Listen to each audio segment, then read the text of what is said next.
Hello everyone, welcome back to my channel. Thank you for joining me in this live section. So guys, if you're new to this channel, hit that subscribe button, like and share this video as well. So guys, in today's live section, we're talking about a serious matter. Yes, the ex-army has come out to expose some things that I came to share with you guys. Guys, you will not believe what the army,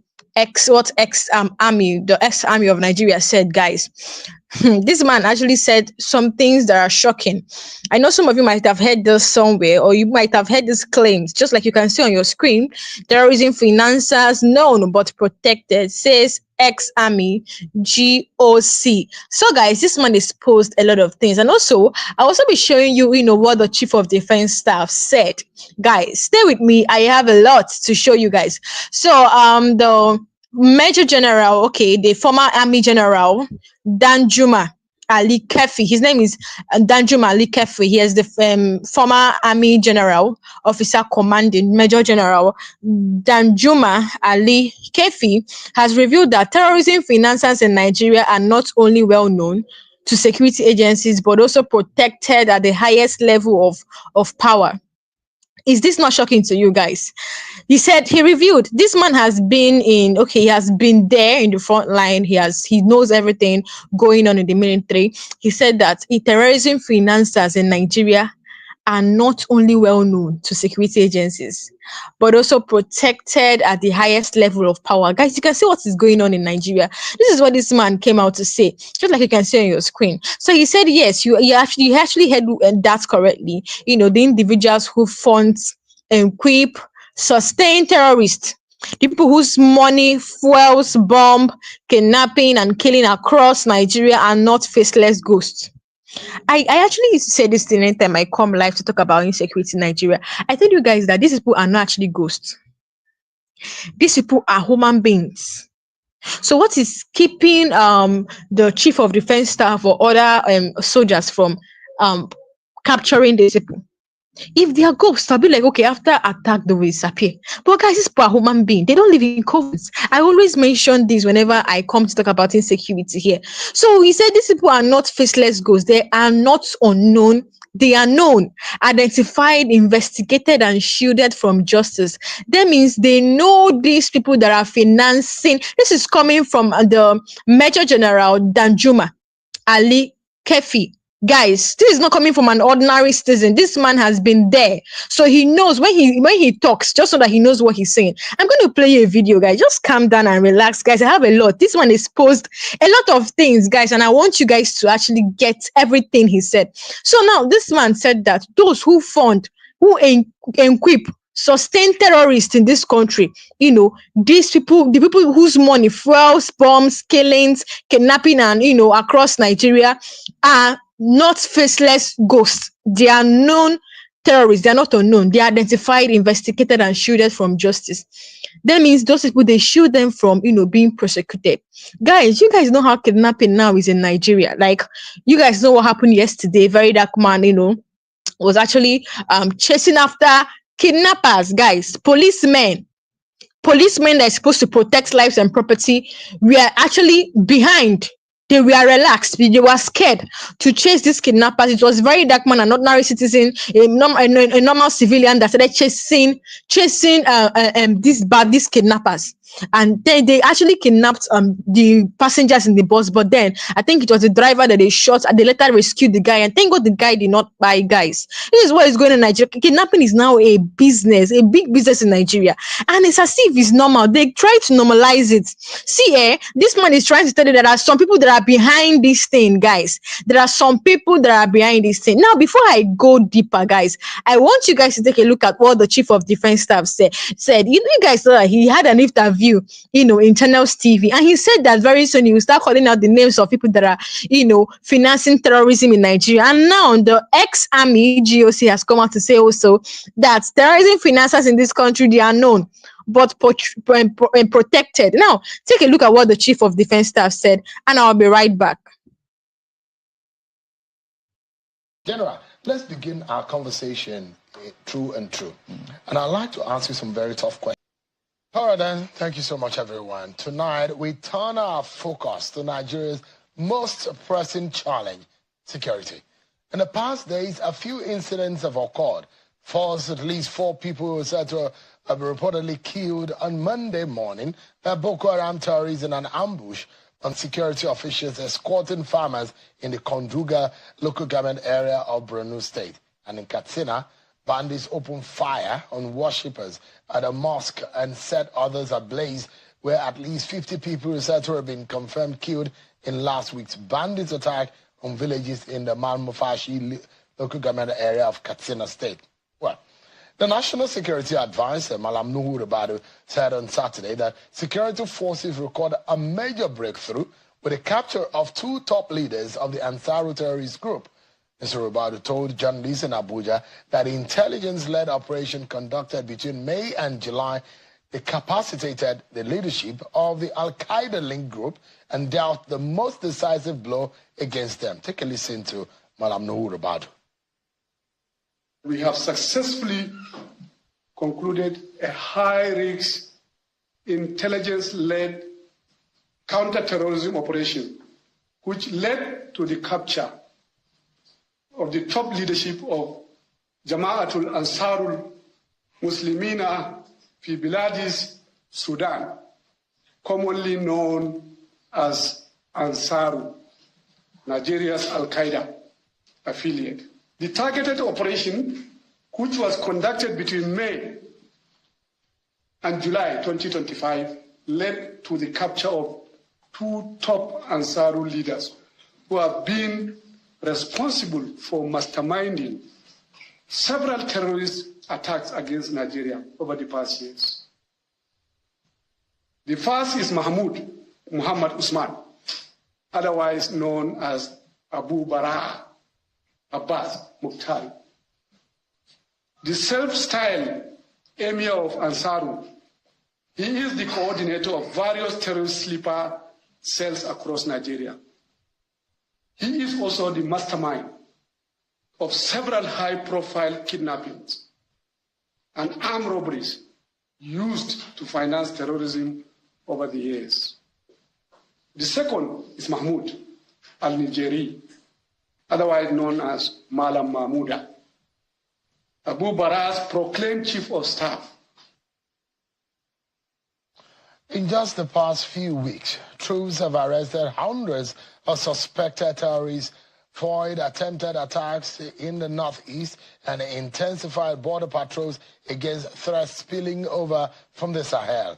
Yet, despite these gains, fresh violence in the northwest and middle belt continue to claim lives, raising tough questions about intelligence, prosecutions, and long-term stability, with growing concerns about terrorism, banditry, and even threats to Nigeria's territorial integrity. We ask the question, is the military truly winning this war, and what must change for Nigerians to feel safer in their homes? Joining me tonight for this conversation is the Nigeria's Chief of Defense Staff, General Christopher Musa, for an exclusive conversation on the state of national security. General, thank you so much indeed for joining us today. Good to be here again. On behalf of Channels Television, I just wanted to send you to all of the troops and the men on the ground that we wanted to say thank you for the service you're doing for our nation. Thank you very much. Risking your lives, being on the borderlines, being on the forefront, in the war front, and fighting these wars that we cannot fight for ourselves. Thank you so much, and good job that you and your men have been doing. Thank you very much. Having said that, there's still a lot of work to be done. Still work to do. Can you bring us up to speed? So many arrests, over 200 we understand. But where are we today in our war against terror and in defending our territorial integrity? Is there a summary that you can give us as to where we are today? Yeah. Thank you very much, Shaun. Always a pleasure to be here. And thank you again for appreciating what the troops are doing. I think that goes a long way in really raising the morale of the troops. And that's what we want to also inform Nigerians that is always very important. These are a few good guys that are standing up to ensure that people can sleep well, Nigeria can continue to thrive well and develop. And it's very important that we make them understand that we appreciate what they're doing, the sacrifice. It's not easy. They have families just like any other person, and they're standing there day, night, rain, storm, whatever, and doing so well.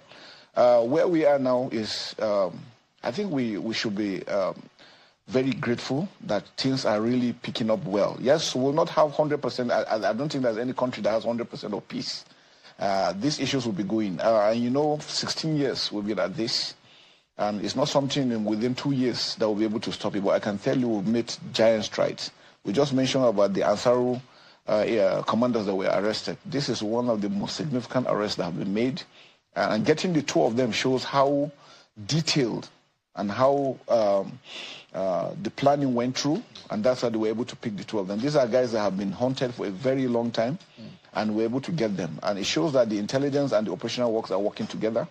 And for us, what is really has changed is that we have the synergy with all the organization. What we are doing is we are doing all of the nation approach in dealing with this, and that's why you see these successes are coming in. It's not going to be easy. It's not just going to stop overnight. But like I can tell you that north, south, east, west, central, all things are improving by the day. It's going to get well. It's going to get better. But we need to work at it. And then we're not going to rest on our oars, because the tendency is you think you have done this and then you go to sleep. No. It means there should be more work. Now we have to go deep down, and that's what we're doing. And I want to assure Nigerians that besides seeing the physical that we're doing, there are people that are working covertly day and night, picking out these guys, picking out all those cells that are sleeping, spreading all over, and we're keeping them in the mute and taking care of them. Yeah. And so I can assure you that it's going to be better, and it will continue to be better. Particularly, and speaking with you tonight, you stand as a figure representational of a lot of people in uniform. Correct. And I don't usually do that, but I like to call out a few people. The likes of Tosin Ajayi at the DSS, the man in the NIA, Malam Nuhu Ribadu, those who are doing quiet work that Nigerians don't hear. Some of them, they cannot talk. Some of them, they cannot say what they are doing. But they are quietly working on the ground. Correct. Our nation has been besieged by these elements that want to bring our nation down, and they're killing innocent people. Imagine those who went to mosque early in the morning, early morning prayers in Malum Fashi local government area, and the butchered, killed them in the mosque. How dastardly, how callous can and that is what we're saying. Now you look at what is driving this kind of people. How can you just wake up, go and see individuals and just kill them? It shows you there's a lot of evil, there's a lot of deranged individuals that are just going around because of ideologies they feel that people must be with them. If you're not with them, then you're an enemy. And that's why you see them taking either Christians, Muslims, because they don't respect religion, they don't respect border. And that is very critical. And that's why we want to appeal to Nigerians, especially those that think they can hide them for one reason or the other. Because why this thing keeps on thriving is we have some individuals that still support them, directly or indirectly, either through giving them funds, providing fuel, providing logistics that keeps them going, hiding them. And that's why we appeal to all Nigerians to put hands together. If we don't give them space, they will never try. And that's the best way to go about it. Who support? We know the war is there, and we cannot. We report these things every day: the killings, the attacks, and we know that it's far from over. But we are together in this war, and get our confidence here on this side as a media, as a leading voice in the media space, that we will support you in terms of information management and all whatnot. We will still answer critical questions, but know that you've got our support. I know, and we are in we appreciate we may not carry the guns, but in spirit, we are in this together. And it's part of the non-kinetic effort we're talking about, because we are enlightening the public. This opportunity for us to talk to them directly, to know that they are partners. We are all partners in progress. For us to defeat this, we need everybody to be on board. The defeat must first come. Definitely. Absolutely. Definitely.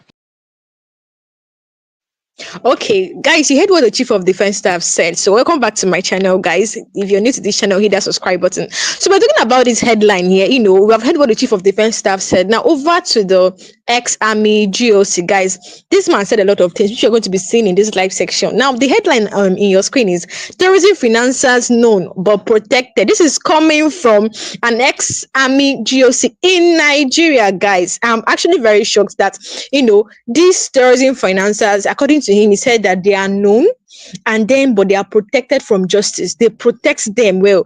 They are known. Guys, I remember what the governor states, what was his name again? Benue State Governor Ali, yes, he said that that people that finance terrorism are in House of Assembly, they're in Abuja. So what stops, the chief of defense staff, or what stops them from capturing these people, or what stops him from exposing their names? Like even the chief of defense staff said, this man you just watched now, he said that very soon they'll start calling the names of people that are, financing terrorism in Nigeria. Guys, he keeps on saying this in any of his interview. Guys, and once he says this thing, he will not call. Guys, don't worry, I'll still, there are a lot you need to know in this live session. Just stay with me as I want this one to be a very interactive one. So share your thoughts under the comment section. Let's talk about it. So now, according to the Major General, it actually is a former army general officer commanding, GOC. Major General Danjuma Ali Kafi has revealed that terrorism financiers in Nigeria are not only well known to security agencies. Guys, he said they are not only well known to security agencies, but guys, they said they are but also protected at the highest level of power. I'll repeat myself. This man said that these terrorism financiers in Nigeria, I mean the people that are, financing kidnapping, killings, and a lot of atrocities in this country, Nigeria. They are not only well known to security agencies, but then they are also protected at the highest level of power.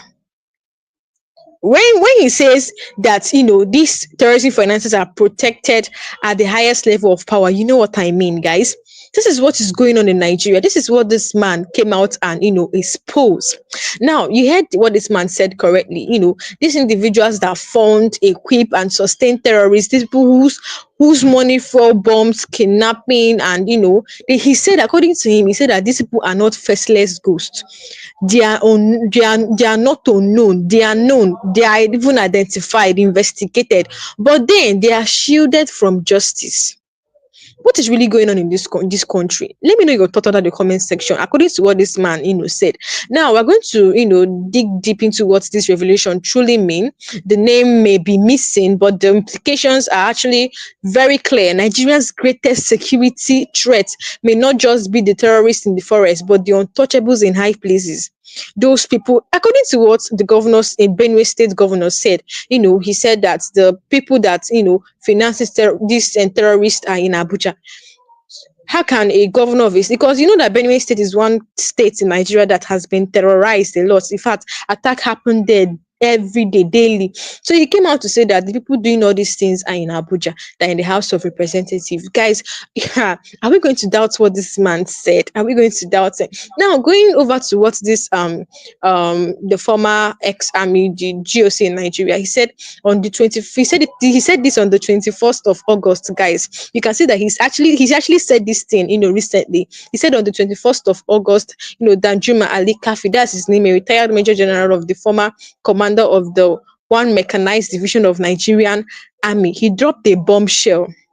According to him, while leading counter-terror operation, he worked with multiple agencies. Let me now tell you, he worked with the DSS, the Defense Intelligence Agency, the Nigerian Financial Intelligence Unit, and even the Attorney General's office to investigate the financial backbone of Boko Haram.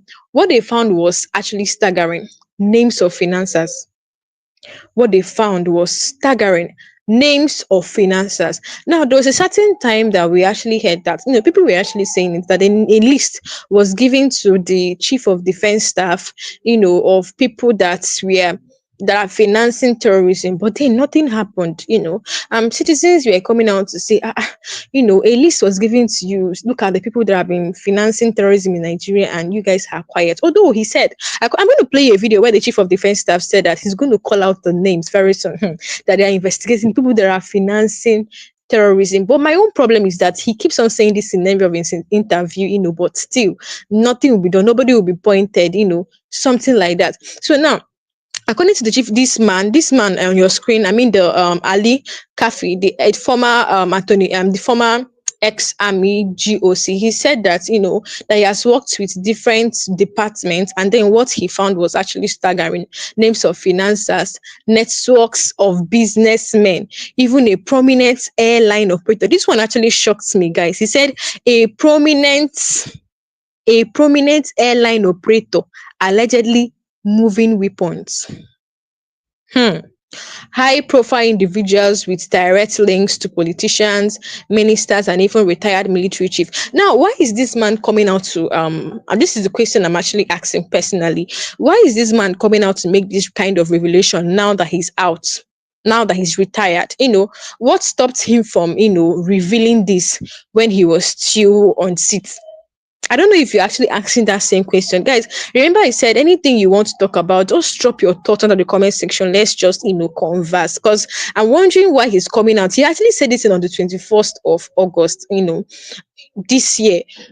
It's actually a recent one. So why is he coming out to expose this, when he's retired? He would have just exposed this when he was in office or something.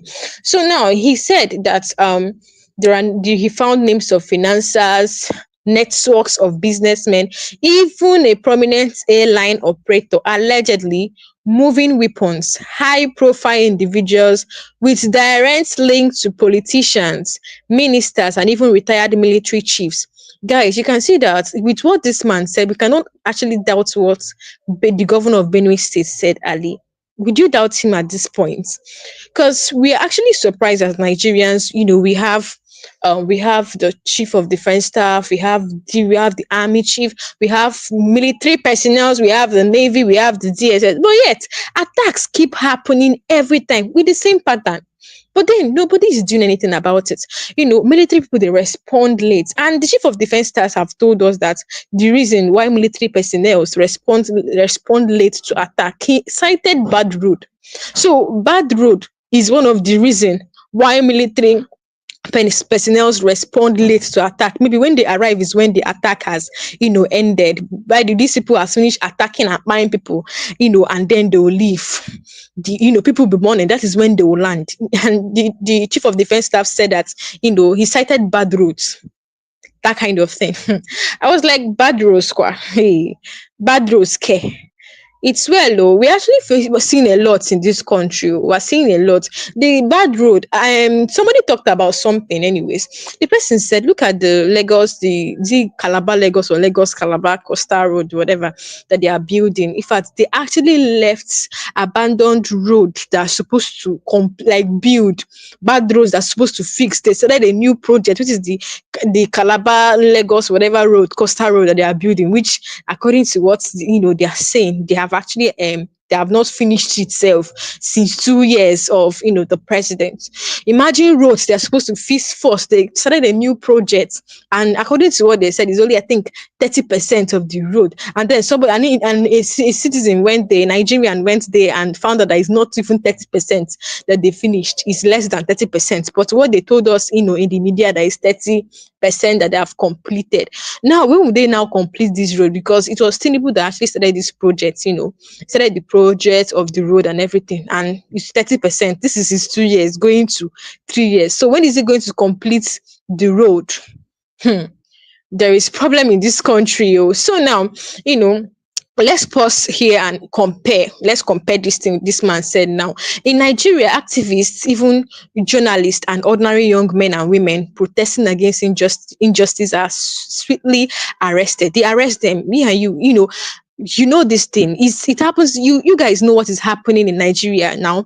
You guys what's happening on social media, where people will go and protest, they will arrest them, jail them without trial. Even sometimes they even get killed because they open tear gas at them.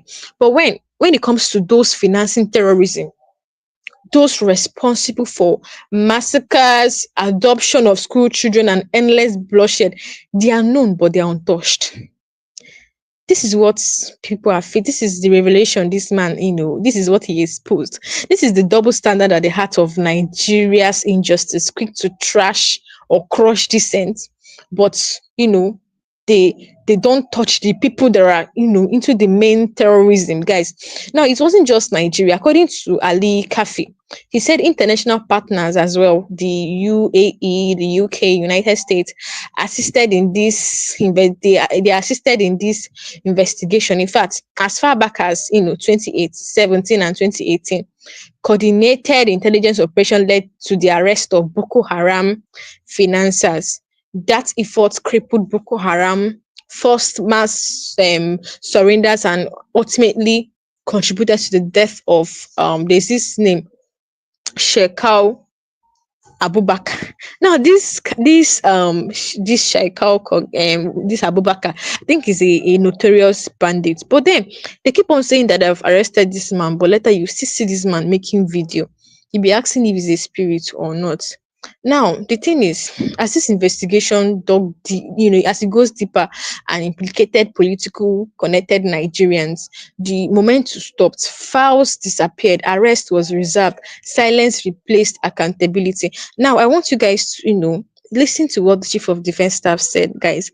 He said that very soon that they will start, they're making investigation on, the people that are actually financing terrorism in this country. And then he said one thing he said that I'm naturally surprised is that he said that everybody should go and learn how to fight kung fu, both the old though.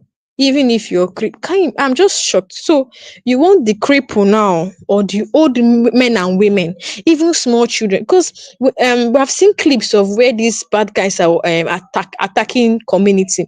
You get to see small children, pregnant women, old ones running, guys running, and they don't know where they're running to.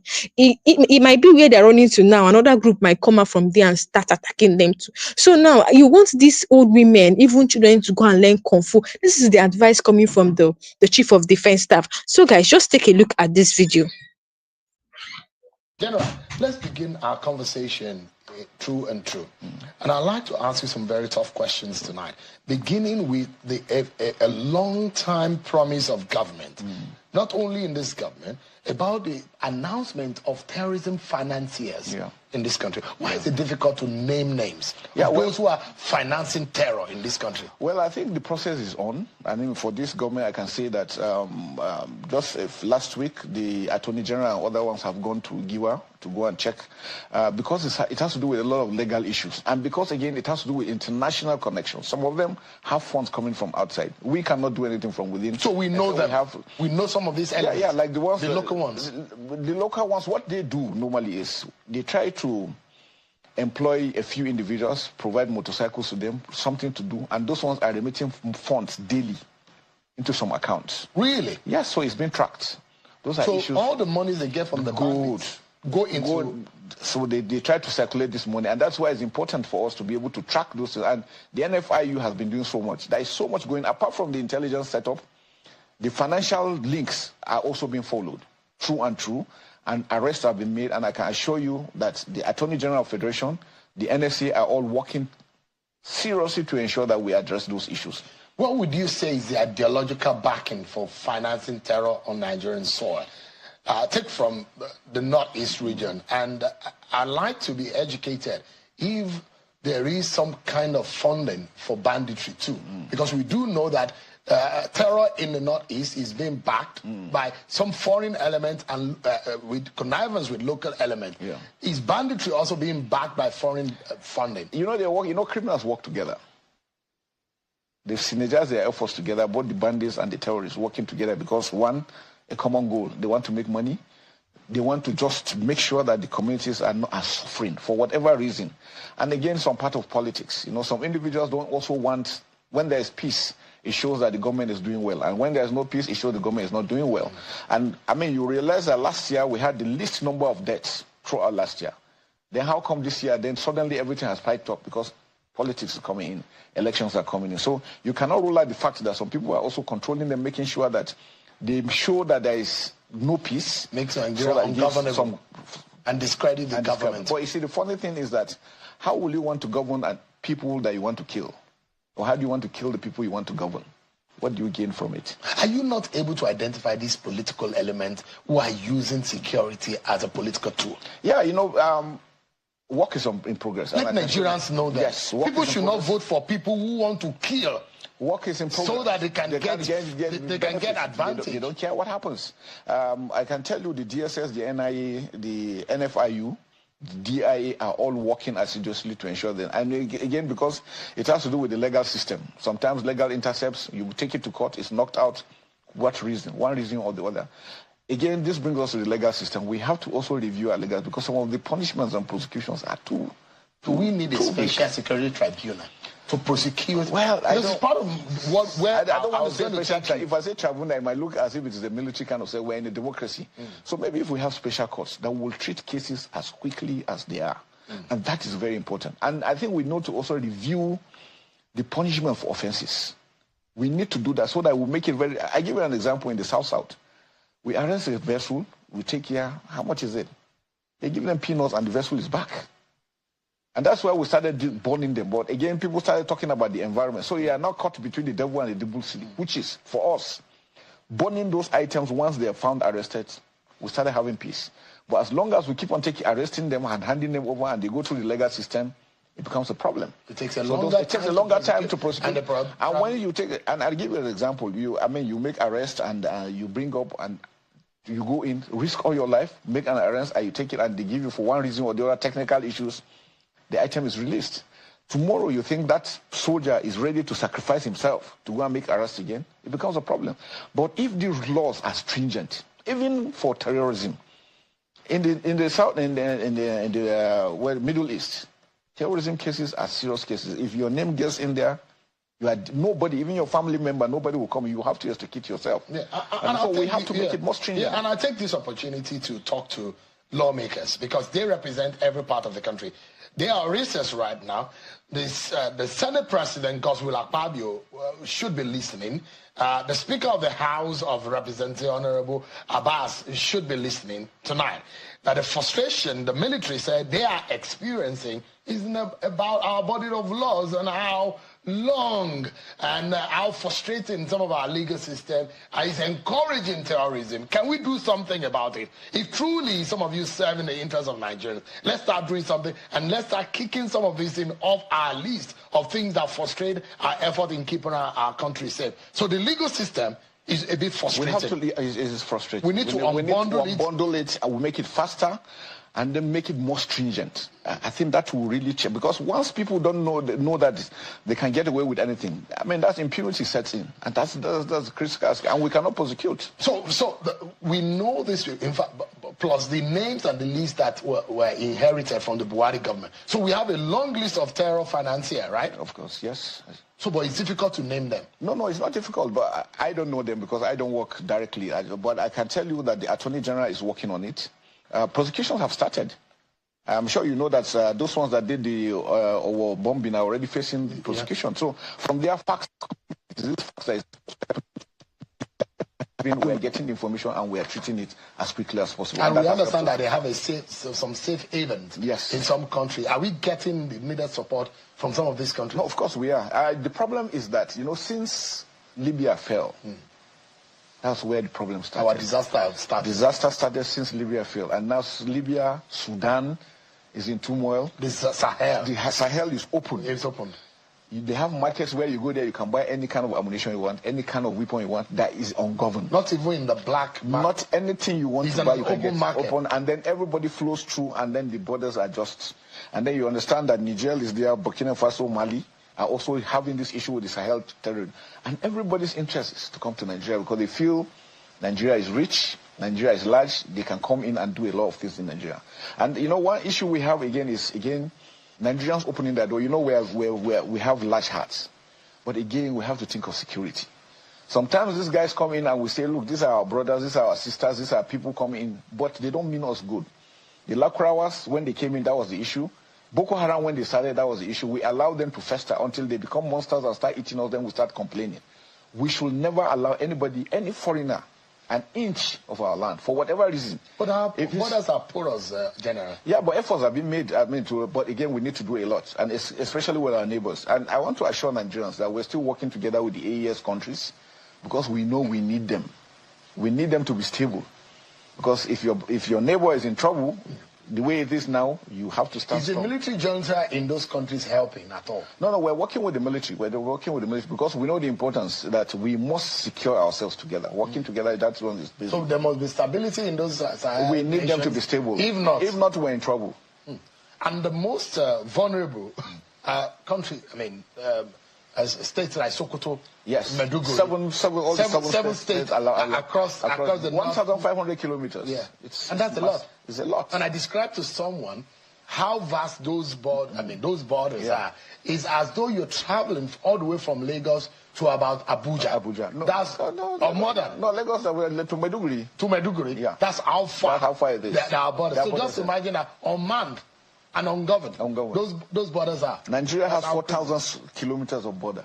4,000 kilometers. Yeah. So it's massive, and that's why it's important that we have bilateral relationship with all the. We're working together with Cameroon, with Chad, with Niger, with Benin Republic, and all this. In fact, when Benin Republic was attacked, we had to send our aircraft to go and provide some level of support for them. Otherwise, it will have been, because if anything happens to them and we say it's not our business, when they come in, it's going to be our business. So Nigeria military is not only safeguarding Nigeria. No. Nigeria is the father of the other smaller countries. We have done Keep that them several, safe. Yes. And Niger, for example, Niger is bigger than 1.5 times the size of Nigeria. Exactly. But with a very small population. With a very small so population. they have so much space on their own government. Yes. And you see these guys. And that's a challenge.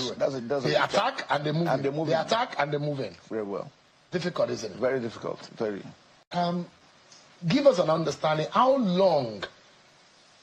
many years has the military been chasing the Emir of Ansaro and his deputy? No, it's been a long time. When they started about, I think, 5-6 years ago, when they came out really into tracking them. And, you know, they kept on moving because, again, they cover through darkness. They have some level of support from the locals. Sometimes the ignorance of the locals is what they play at. They make you think it's religion. No, we're doing this. We're just preaching. We're not doing anything. We're your brothers. We're this.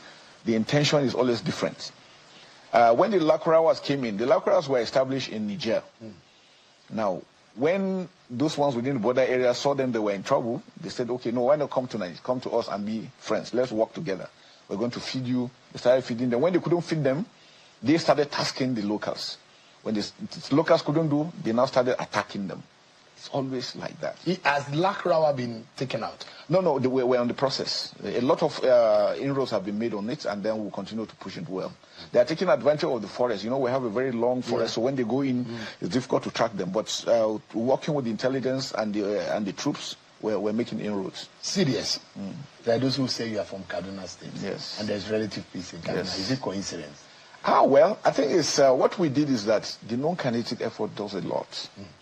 Does a lot. And again, and where you come from, your area is the most embattled. I'm from Zango. Yes, I'm from Zango. Zango areas around the forest towards Katsina, Zamfara, yes. Very, very dangerous. And all of a sudden, we have a CDS from Kaduna, from Zango Katab, and there is some kind of. You know, it was the setup. It was the setup before now. There were individuals, they were pushing these things deliberately to make the area untenable. Deliberately. So the individuals were out and were able to come and talk to the people, say, look, we have to live in peace. Everybody has to shine his eyes. Anything you see, report. We now were able to look at the gaps that were existing and we make sure we block them. So we denied them the ability to get logistics, to move freely, and that was the trick.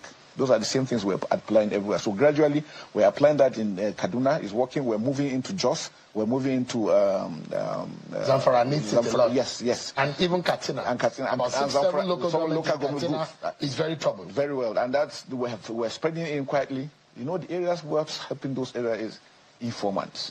The level of informants in these areas I've never seen. You are seeing people that are killing. Why are you supporting them? Why are you giving them support? They look at the number of troops, they tell them we have soldiers that are going, they are 30 in number, they are moving in trucks, this is where they are going to, this is where that information is flowing to these guys as quickly, and then they want to react. And because there are many, you know, they are moving in the border, they cross quite easily and come in. So those are the areas we're putting. So Nigerians, and that's why I also said that it's important for us to start teaching security right from primary school. Our neighbors, if you go to them, they know what security is. If you go there as a foreigner, before you know it, they are calling the gendarmes on you. We have heard there's a foreigner here. What's he doing here? The gendarme comes to pick you, identify yourself. Would you encourage an average Nigerian to learn combat skills, to learn how to protect themselves? No, I think that one should be taken. Like learning driving, learning how to combat skills, how to swim. Every parent should start teaching them. It is a survival instinct. Forget even whether we have war or not. It's a survival instinct, and that's where you see in Europe swimming. It's compulsory. Learning and teaching about security, because you have to know what security means. Sometimes you see individuals, you see somebody coming in, you don't know who he is, no background check, nothing.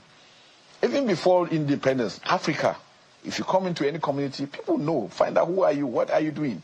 But nowadays, I don't know whether it is... you see something, say say something. No, that's how you help the security forces. General, Nigerians continue to bury loved ones from terror attacks, from Plateau to Zamfara to Benue. How do you explain tonight to grieving families that the government is truly in control of this security crisis? Yeah, because there's been a marked improvement. I mean, we cannot just, like I said, we cannot just stop it overnight. These guys, what they do is that they look for soft targets. These same informants will tell them there are soldiers here. They look for and identify where there is nobody, and they strike. Most of these areas, there is no network. Before you even get the information, they have gone, and before you react to those areas, you go. And that's why we're saying that it's important for us to have infrastructure, dividends of democracy. Because again, that helps to ensure that people don't get recruited quite easily. Because it's this easy way of recruiting these people into the system that makes it a lot. We are taking out weekly so many, but you'll be surprised that so many are also coming in. I was going to ask and those are the issues on ground. Yes, because President Tinubu, part of the promises before he got into office, and when he got into office, he promised to make security his #1 priority. More than a year later, 2 years after, kidnappings and mass killings still dominate the headlines. So why does it look like the reality is not matching the promises? Yeah, but like I told you, there is never any country in the world that is crime-free. No country in the world, and it's not possible. As long as there's humanity, there will be crisis. But would you say that Nigeria is safer today than it was 2 years ago? There's a lot of improvement. The president is doing so much to support us. And again, you know, the humanitarian departments also being their own beat, and everybody trying to rally around. Like I said, it's a whole of society approach to this, not one-sided. Before now, people used to think it's just a military solution, but we said no. The non-kinetic effort does a lot in ensuring that people don't get recruited, and once they cannot be recruited, they cannot survive. And that's why it's important for the communities not to allow them thrive within themselves. There's a lot of things going on and a lot of actions being taken. Give me a short moment, General. We'll take a break, and when we return, despite the gains and military successes translating into real security for Nigerians, we'll be right back to speaking with the #1 military officer in the land, as the Chief of Defense Staff, General Chris Musa. We'll be right back, everyone. Thank you so much, everyone, for staying with us on the program. Let's get back to the conversation with the Chief of Defense Staff, General Christopher Musa. Thanks so much, General, for your time tonight. You look at what is going on, for example, it's been said that Karfi and Yaba wards of Malmfashi local government area in Katsina are being under siege for some time now. It's not new, and this attack was a retaliatory after local vigilante action. But why does it look that the military failed to intervene proactively in such a volatile area despite clear signs of escalation in tension, where some citizens said to have even called the attention of the military beforehand that this was going to happen? You know, like I always tell people that maybe a lot of people think the military we're magicians. We're not. We're humans, just like anybody. And most times these areas where these things occur, no network or bad roads. So before the information gets on you, because even the terrorists, the bandits know, they come in quickly, strike 5 minutes, and they have disappeared because they have easy mobility to move out as quickly. I give you an example in the northeast. A distance of 10 kilometers, because of the IEDs that are being used, you have to get somebody with a hand prodder to walk ahead, scanning 10 kilometers to where you're going. If you speed up and you enter and you climb the IEDs, everybody in that vehicle is dead. Everybody. So sometimes you're also thinking because you have to stay alive to do your work. So these things are, some terrains you go there, they are absolutely impassable. On foot, yes, but that you are moving to respond as quickly as possible is a bit more difficult than people think. So the reactions are there, the timings are there. Most times before, like I said, before you get the information, it's actually quite late. But I can tell you the troops are doing well. And like I said, once they know that troops are here, somebody will tell them, so they go to a different place and with a distant area and strike. All they want is, one, to show that there's insecurity, you know, for their own personal gains and whatever it is they want to achieve. So those are the issues we're doing. But what about, General, what about digital and drone technology surveillance. We're deploying all those ones. But again, even the drones, it can be everywhere. It needs information so that it's precise. Otherwise, you waste the drone.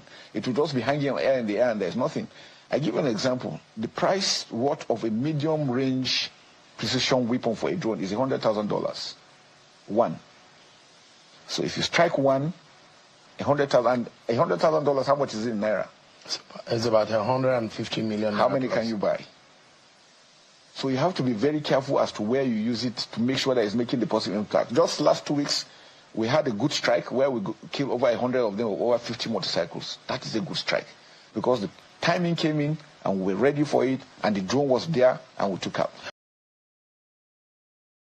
So, guys, you guys have listened to what the Chief of Defense Staff said. Now, over to what the ex-army GOC said. Now, did I just hear the Chief of Defense Staff say that they are working with Cameroon, and when Cameroon was attacked, that that he sent some Nigerian soldiers to go and help them? Guys, in Nigeria today, people are complaining. I mean, people that survived from all this attack by gunmen, they are complaining that military men don't even respond at all. They don't even come close, guys. Now, this man has actually revealed, like I said, that terrorism financiers, they are known. They're not unknown, they're not faceless ghosts. They know them and they identified, they're even investigated, but then they are shielded from justice. Now, when terrorism sponsors are protected, terrorism itself is protected. Every bomb that goes off in a marketplace, every school child kidnapped in the night, just like what is happening in Imo State, guys. Every time bombing. So now, every school child kidnapped in the night, every soldier ambushed in the forest, these crimes are not just the work of government. According to what the ex-army GOC said, he said they are the work of financiers in Nigeria. And when these financiers sit in Nigeria untouched, in an air-conditioned office, under government protection, what does that say about sincerity of Nigerian so-called war on terror? So, guys, you can see now he says the system is actually complicit. He says the blood of innocent Nigerians is not just on the hands of terrorists, but also on the hands of those who enable them to walk free. In Nigeria, terrorists, they walk freely. The public response has been loud and angry, guys. People are actually reacting. Nigerians are actually reacting to what this man said. Nigerians are demanding the name. They said, according to one man, he reacted and said, name them if you know them. Now, I actually want to, I'm actually asking the same question, actually. This ex-army GOC, he said that these financiers are known. Why don't you name them? What is stopping you from naming them? It's not about coming out to come and coming out to tell us. Actually, name them. If you know them, name them. Tell us who they are. Stop hiding behind half truths. This is what a Nigerian reacted to. This is his reaction. Now, here is the lies of the problem. Naming or names could provoke retaliation, smear campaign, or even assassination attempts. Nigeria's history shows that whistleblowers or high-level corruption or terrorism rarely survive, like that. So maybe that could be the problem. But if you actually want to help Nigerians from all these bad guys, you should name them. When you come out to tell us that, like, you just came out to show us a very big revelation, or you post something as big as this, you should name them. If you're actually bold, to come and say this thing, you should also be bold to name these people, because they don't want to name these people. They are protecting them. And so, once again, the ordinary citizens are left in dark, knowing that their killers or sponsors are unknown, but watching helplessly as nothing is done. In this country, terrorists, they come and attack and then they go freely. Even kidnappers. Guys, let me show you what happened in those states, guys. It was really, I was actually surprised that a normal citizen can actually do this. Imagine VDM, you guys know Very Dark Man. He has been there on the front line fighting for people that cannot speak up, speaking up for Nigerians, guys, and there was this kidnap that happened in Edo State. So imagine policemen, security agents, they refused to chase these kidnappers. It was now Very Dark Man that had that boldness, that, encouragement to start chasing them. Guys, take a look at what happened. Take a look. Just imagine civilian like Very Dark Man. Now they motivate army and police to chase kidnappers for a week. Go check Instagram. Not be everything I want to talk. I just want to let una know say wetin they saw, because no blog don post am now. I don't check all the old blog, nobody post am, but he say maybe he enemy kpai now. Rest in peace for no hard now. Anybody wey dey wish am bad na go before am. Go check. Now let you will get to Baba, you go suffer because the kind risk wey you take today. Cause still save somebody for that same incident. Rush am go hospital. Police get their own kala, army own kala, they no fit do anything. Now you will be civilian for dey motivate them to chase armed robber, kidnapper wey dey road. Jesus Christ. Tomorrow no say they manipulate. If you easy, make una say create this kind of content. Since una dey call am content, make una go create am. Na for only one film I go just see this kind of thing. Real life. So guys, you can imagine, armed security agents cannot even go after these these bad guys, these kidnappers. It was now people like unarmed civilians that were now chasing them, guys. According to Very Dark Man, he said he's not scared. This cannot be happening in those states. So guys, you can see what we are seeing in this country. Security agents are even scared of approaching these people that are supposed to be protecting us. Take a look at the reactions coming from this other person. Nigerians have no idea how much of a deep shit we are into. We have no idea. If we do, you see all this mumu that we are mumuing around, trading important things for trivialities. We will wake up. Somebody accused me the other time. He said, why am I always referring to some Nigerians as non-living things? How would I describe somebody who have no idea what is happening in their country? Who is not interested in the problem, neither are they interested in the solution. They have no clue. How should I refer to such a people? Non-living things, of course. They are non-living things that does actually not exist. It's that simple. Okay, let's go. You see the news I'm displaying above? This is just a news I saw and I weep. It says, learn combat skills for self-defense. Chief of Defense Staff, which is CDS, urges Nigerians. Nigerians, you've just been told by the Chief of Defense Staff that you should go and learn a skill, perhaps taekwondo, karate. We should go to China to learn how to fight, to be able to defend ourselves when Boko Haram come, when bandits come with their machine, when the Fulani herdsman approach you in your farm with their AK-47, you should have acquired a skill like karate to be able to defend yourself against these people. Are we serious in this country? No, are we not joking too much? General Christopher Musa, the Chief of Defense Staff to the Nigerian Army, I salute you, sir.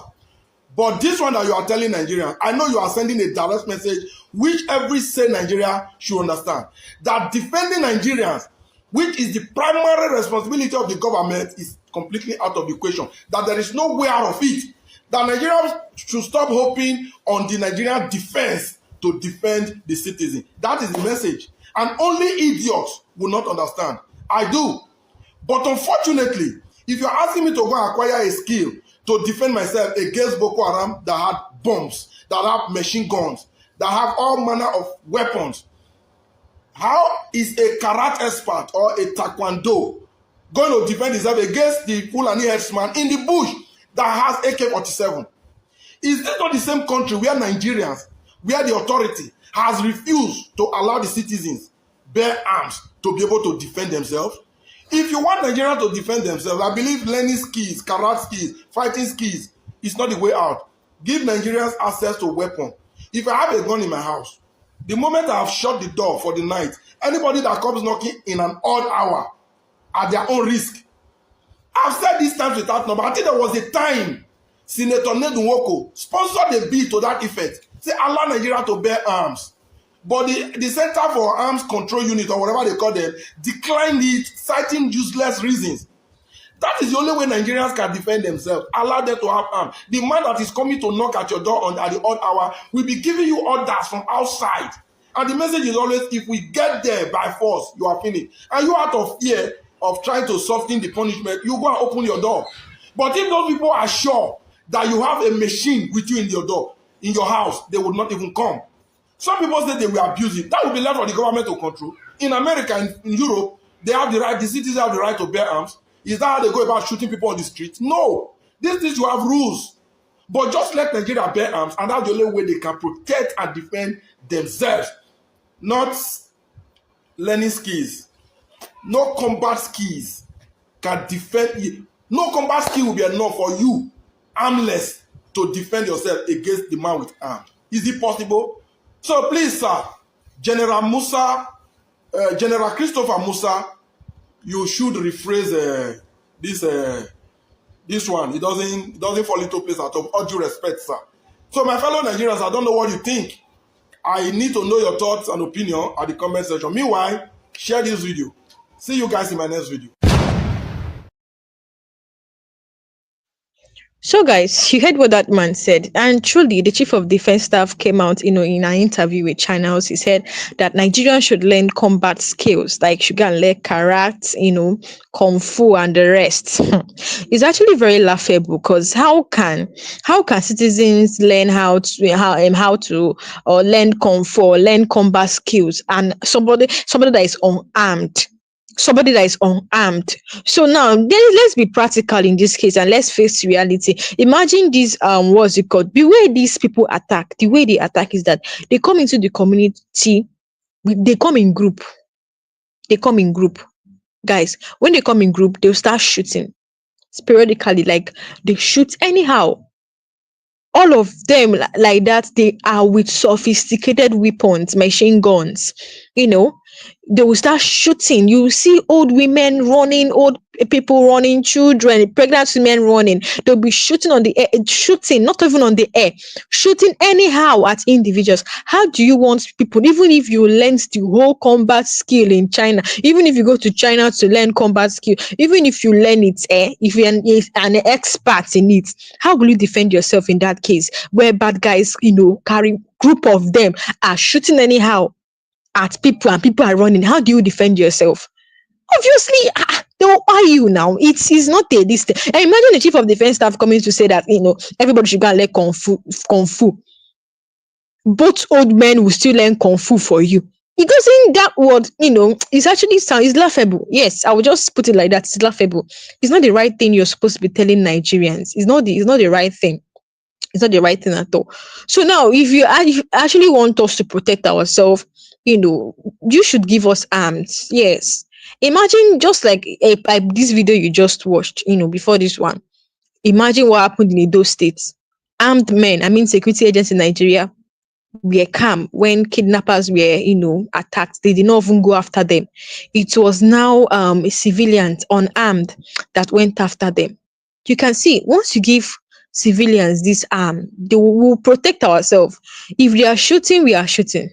I don't know if you understand. Now, a community now, once they come to a community and you want that community to defend themselves, if you give them arm, if they are shooting, they are shooting. Although there'll be casualty, but then once the community rise and defend themselves, you see that when they will overpower these bad guys and then they will not return again. I've forgotten that community in Nigeria that did this thing as well. They rose up and defended themselves, and then bad guys never neared that community again. That is what self-defense can do. Self-defense is actually a good thing, but you cannot say people should protect themselves without arms. It doesn't make sense, because by the time, what kind of skill they want to show? Wouldn't they have before you even do the skill, they would have gunned you down. Some people that there are some people, though some of these bad guys, they are actually like, let me see, away, and they'll be shooting anyhow. You see, by the time you say let you show your skill, one stray bullet will just buy you. So it's not actually it's not a good thought, to come and tell Nigerians, coming from the chief, number one in Nigerians security, number one in Nigeria, saying that people should start learning kung fu. Is it the same thing you tell old people? Sir, this one is actually very laughable. It's very, very laughable. So, guys, let me know what you think about what the chief of defense staff said by telling Nigerians that they should go and learn Kung Fu Panda. Imagine, hey, I just imagine people, both children, learning Kung Fu Panda. Although it's a good skill, but these people are with arms. I remember Ned Woko, yes, Regina's husband. He came out to so he should put that one, saying that Nigerians should actually have arms to defend themselves. They rejected it. They did not pass that bill. Now look at what is happening. They know what they are doing. they know what they are doing. Even Very Dark Man went to, what was that? I've forgotten the country he went to. He said that, these people they carry arms. He was suggesting that Nigeria should carry arm, but then governments did not, listen, did not give the listening ear. They gave one reason or the other, just like you said. So guys, you can see what we are facing in this country. You can see what we are passing, telling you that these terrorism financiers, people that actually fund kidnapping, they're actually known, but then they are protected at, according to what the ex-army GOC said, they are known, they are not ghosts, they are protected at the highest level at the highest level of power. You know what it means for, when I say highest level of power, you know what it means. This is not the first time we are hearing this kind of thing. The governor of Benue State has actually said this before. He said this. It's not like he wrote a statement. No, he came out to say that those people that are terrorizing people, they're in Abuja. So you can see that, all this revelation that we are hearing about financiers, terrorism financiers, are actually true. Yeah, because we have heard a lot of people come out to say it, and then some confessions as well. You know, on the internet where people come out to say that these headers, they said this gun, we don't have money to buy gun, we don't have money to buy AKs. We are just caterera, that this gun are being given to us. When he said that, you know what it means for somebody to say that this gun are being given to them. You know what it means. So according to what the chief of defense staff also said, he said in the local, meaning they have foreign in the locals. He said in the locals that they give them vehicle. Once they buy people, once they kidnap people, that they send money to to different accounts. Because a lot is going on. You heard the chief of that staff said that. So a lot is actually going on in this country. I just pray God help Nigeria and help us with this kind of calamity going on here. So guys, we have come to the end of this live section. Thank you for joining me. Thank you for staying with me. Guys, if you're new to this channel, hit that subscribe button so that you don't miss out on any breaking news, because we will actually update you guys in this channel. So guys, thank you for staying with me. Thank you for watching, and I'll see you guys next time.